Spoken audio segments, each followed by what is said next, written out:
तोरा बाप तोरा बाप के फाटे छो तोरा बाप के फाटे छो डीजे मनीष रक्सौल तोरा बाप के फाटे छो मां गायत्री रिकॉर्डिंग स्टूडियो हम करबो बियाह के कोना तोहर अगुआ काटै छो हम करबो बियाह के कोना तोहर अगुआ काटै छो सुन गोरकी गे बात ना सुन पतरकी गे ओहो सुन गोरकी गे हमरा से तोरा बाप के फाटै छो सुन गोरकी गे हमरा से तोरा बाप के फाटै छो सुन गोरकी गे हमरा से तोरा बाप के फाटै छो बुझलक तोरा बाप के फाटे छो तोरा बाप के फाटे छो सिंगवाई धर्मेंद्र निर्मलिया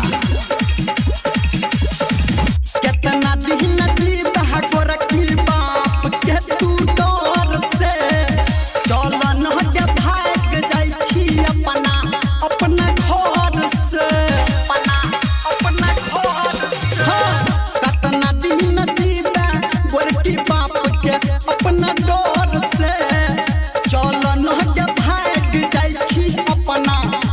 घर से तोहर माई खेलै छौ खेला तोहर भैया छाटै छो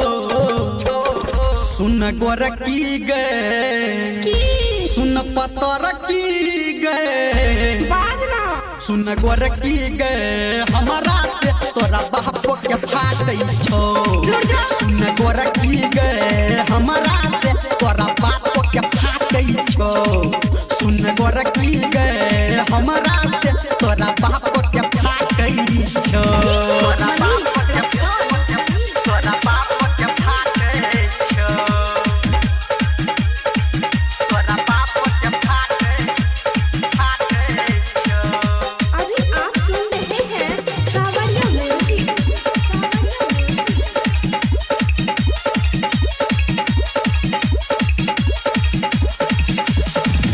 हमरा न डर लागे गोरकी कखनो मार से